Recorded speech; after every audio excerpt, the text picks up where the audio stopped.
All right, today we're going to talk about a book that, well, it's not just a story. It's kind of like a piece of code that, once you run it, completely rewrites how you see everything. The book is called Simulacra Cheat, and it kicks off with a question so big it feels like it could just crack reality wide open. Yeah, what if reality had a cheat code? I mean, really think about that. What if the universe, what if it's not made of physical laws, but it's just a program? And what if you, and only you, stumbled upon a backdoor? So let's get into how this all starts. We meet our main character, Adrian. He's this super brilliant programmer, a quant at a high-stakes hedge fund. And look, he's not trying to break the universe or anything. He's just running a simple simulation. Basically, a digital game of chance. Now, he's using something called a Monte Carlo simulation. And you don't need to be a math whiz to get this. All you really need to know is that this thing is designed to be completely, totally, 100% random. Just think of it like a perfectly fair digital coin flipped millions of times. It's supposed to be pure math, pure probability, unbreakable. But then, inside this fortress of pure random math, he finds something that shouldn't be there. An impossibility. It's just this tiny, repeatable flicker. But with a very specific, timed nudge, he can actually influence the outcome. He runs test after test, trying to prove he's crazy, trying to find the bug.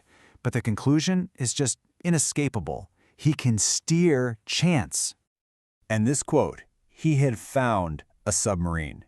Man, that just perfectly captures how huge this is. Think about it, right? Everybody else is out there trading on the noisy, chaotic surface of the market. Adrian? He just found a way to operate in the silent depths, way down below, where the real rules are being written.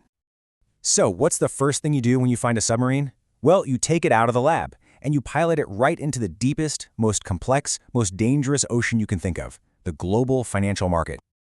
So he buries this new code deep inside his firm's trading algorithms, gives it a totally harmless name, Ghost Mode, and flips the switch. So what happens? What's the result of this first live test? Oh, just an impossible reversal of a flash crash that makes his firm over $8 million in minutes. Yeah.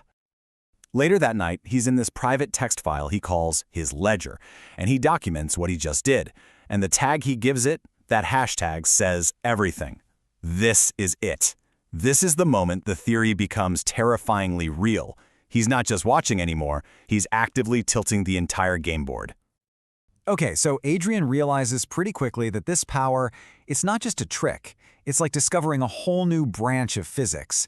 And like any powerful new science, it needs rules. It needs laws. So he starts documenting everything, not just to keep a record, but to try and write an actual operating manual for reality. And this is where it gets really wild. Because these aren't trading rules he's writing. No, he's basically writing safety protocols for a reality engine. He learns that if he pushes too hard, if he tries to influence things too much, the world, it actually starts to glitch. So he sets this hard limit for himself. Never, ever influence more than 5% of the total system. Any more than that, and you risk breaking the whole simulation.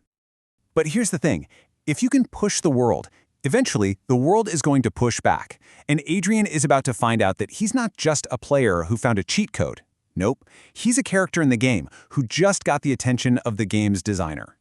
So Adrian starts getting bolder. He uses his power to do something huge, something good. He stops a devastating market crash, saves millions of people from ruin. But afterwards, he starts to notice a weird side effect. Something impossible. Something that just shouldn't be. Get this. He's looking at an old photo on his phone. From this conference he knows for a fact he attended alone.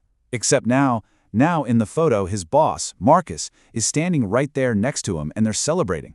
By making the future smoother, the past literally rewrote itself to keep the story consistent. The system, it patched the timeline. And this is the absolute core of it. The book's central, mind-bending idea.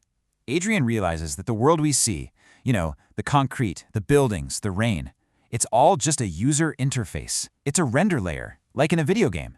The real reality, the source code, is the math. Our entire universe is just the output. And that source code? It's being run by something he starts calling the architect. It's the operating system of reality. And here's the terrifying part. It doesn't want peace. It doesn't want utopia. It actively avoids what it considers boring outcomes. Its prime directive is to optimize for one thing, a good story. for narrative richness, for complexity, for conflict that keeps things interesting. It's a chilling thought, isn't it? It sounds a lot like the algorithms on our social feeds, optimizing for engagement and drama, not for our happiness. So this revelation just drops Adrian into an impossible situation.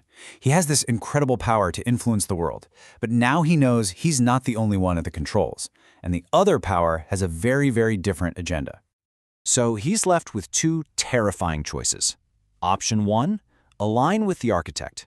Play along with its desire for interesting outcomes, conflict, struggle, drama, and basically become a high priest for its algorithm.